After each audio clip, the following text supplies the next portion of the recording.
Yo, this last week has been absolutely insane. I have had more news to cover than I feel like any point in the last year. This was an absolutely absurd amount of content, not only with regards to new releases, test phases, but shutdowns, hacks, and everything else. Before we jump in though, I would strongly urge you to take a moment, join our Discord community filled with thousands of very passionate, very non-hateful, non-toxic, non-tribalistic community members that love and discuss all gacha games. Join our Twitter community and also join our subreddit community. That way you remain up to date with everything that goes on in the gacha genre. Now we have a lot to talk about, so let's just go ahead and jump right in.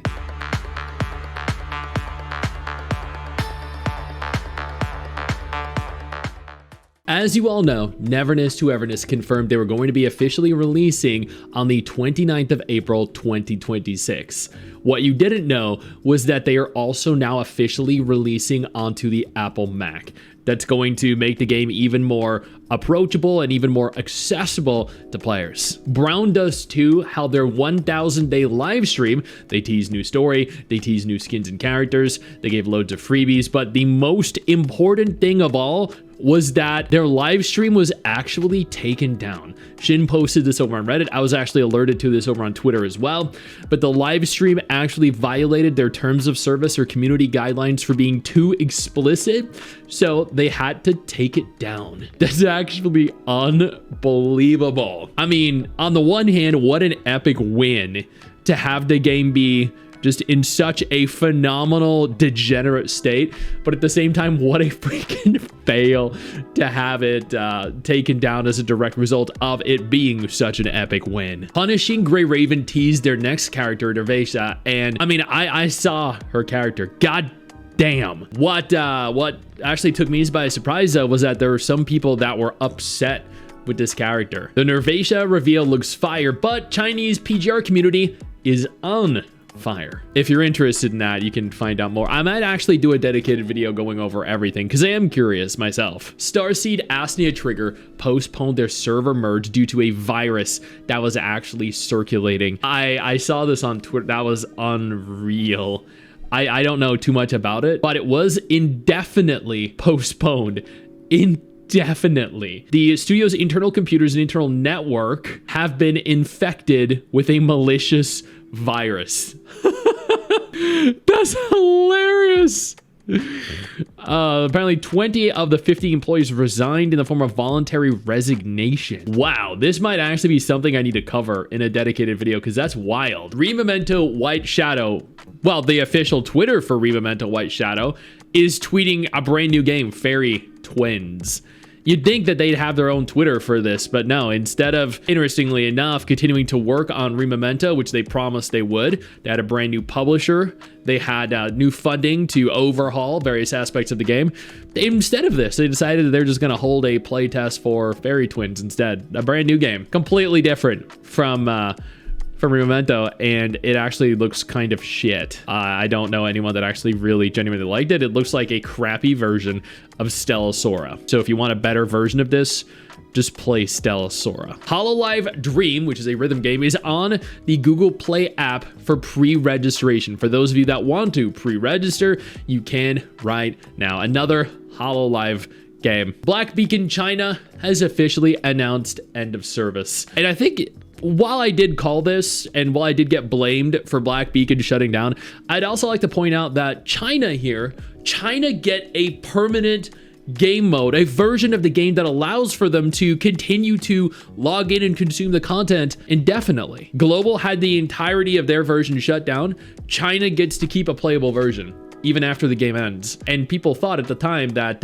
China was getting favoritism. Yeah, evidently China's been getting favoritism. China to this day, at the end of the game's life, is being favored. The Dynamite Blue gacha game, I actually did a video detailing how I was very excited for this because I love the look of it, revealed a new prototype build, a brand new trailer showcasing gameplay from the game. And honestly, it looks kind of cute. I do like the pixel art aesthetic I love pixel art games, so this is actually kind of up my alley. Speaking of pixel art games, there's a brand new gacha game coming called Guild of Monster Girls. It is entering into an open beta test phase. I mean, I love pixel art games, so this actually kind of looks semi good, but it's a vertical idle RPG. So like, I don't know. I love pixel art games, but that just looks kind of low effort, low quality to me. The HeavenHells Gacha game, which I'm going to be streaming a few hours after this video goes live, by the way, isn't doing too good. There were multiple threads made on our subreddit, but I elaborated on this in a little bit more detail. What essentially happened was the Korean version of the game provided 100 premium gems for every single stage that you finished. Then the game released globally, and people noticed, released globally in the last 48 hours, that those rewards are no longer there. Global doesn't get them. So threads were made everywhere stating, well, Global got shafted once again.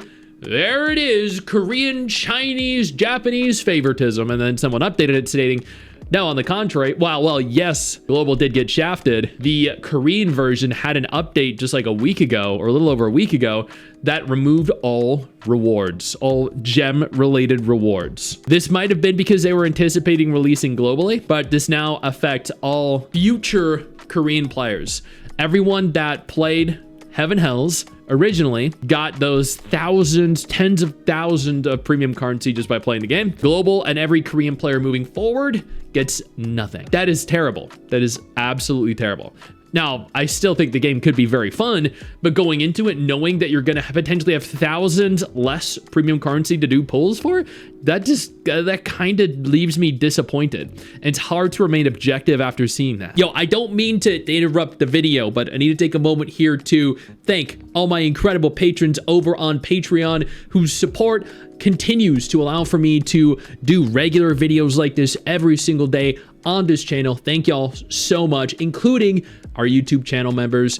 You guys mean the world to me. So do you guys as viewers as well. Now, without further ado, let's continue. Wuthering Waves just rolled out version 3.1, the Luke segue into 3.2. I did a podcast with some incredible content creators. We had Age, we had Amanda Rochelle, Edusha, we had Confirini, we had Sevi, Zora, and it went very well. It was received very well. I'm going to have that podcast uploaded on Monday or Tuesday at some juncture. And we're preparing for the live stream happening in a few days, and we're preparing for 3.2, which is probably going to be a solid patch as well. 3.0 was really good. 3.1 was incredible. 3.2 is probably just going to be a little bit softer leading into 3.3. Morimens is rolling out patch 2.4.3. They released the patch notes for Arachne, which is a new character, or at the very least has a new model from what I've seen. They're also giving out 10 limited pulls in honor of Slay the Spire 2's release. So if you're, they haven't logged in yet, go ahead and claim those while you can. This update though, especially with the Arachne character, looks fantastic. I'm excited, and as someone that still logs in and plays this semi-regularly, this is going to be awesome. StoneAge Idle Adventure global release. So this released globally, already has 500,000 downloads, is rated 4.6 stars. It's actually kind of surprising. Chaos Zero Nightmare is rolling out a new character on the 18th of March. That's just, what, 2 weeks away, a little under 2 weeks away. Oh my God. And I'm excited. I'm excited for the new character. I'm excited for the new content.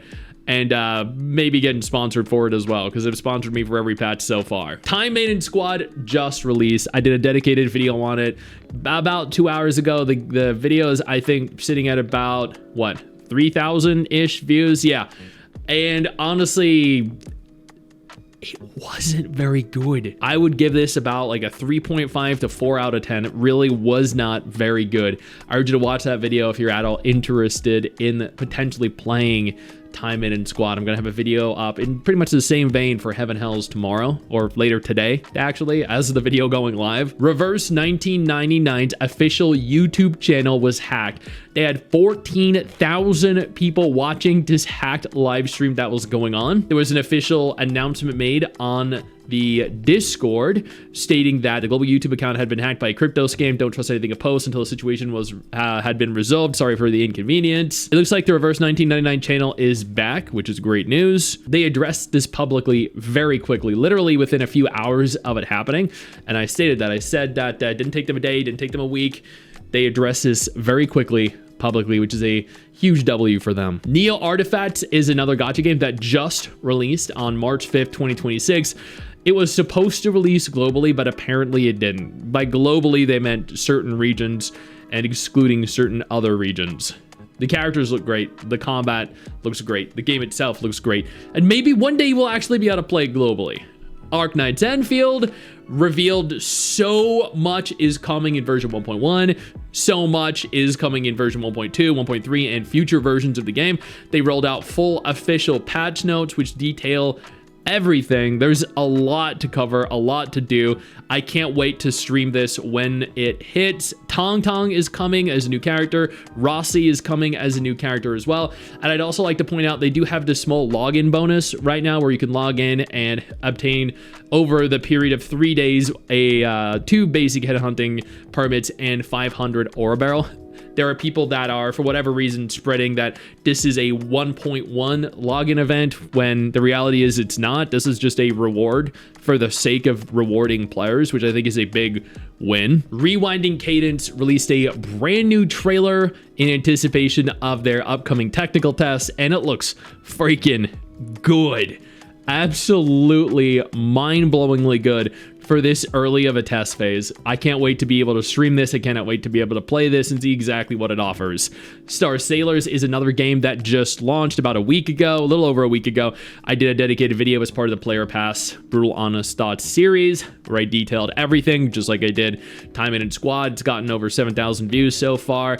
And honestly, this game was not great. It was okay, but the game has been down more than it has been up. It's actually been, it has encountered so many issues, so many bugs, and has been in essentially maintenance mode for days. It's unbelievable. Bang Dream, Our Notes, was just announced a few days ago.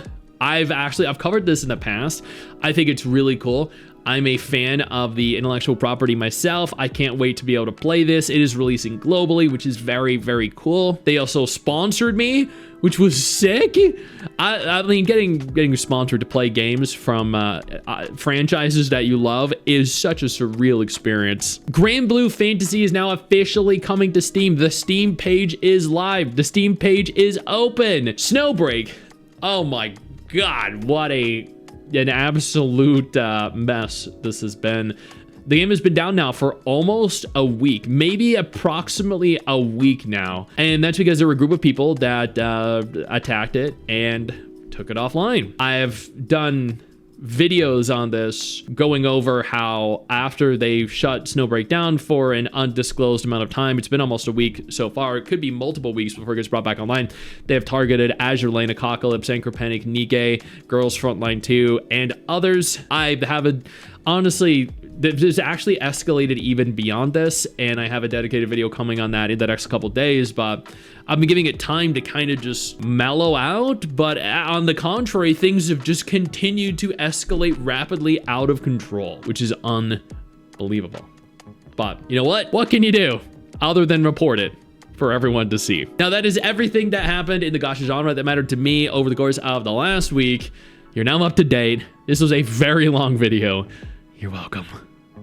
I know you think that you just hit the end of the video, and technically, yeah, you have. And I know your first reaction is to close out of it at this juncture, but don't. No, instead, I urge you to take a moment here and click one of the videos on screen that are coming up in just a moment so you remain up to date with everything going on in the gacha genre. Trust me, you are not going to regret doing so. Stay flaccid.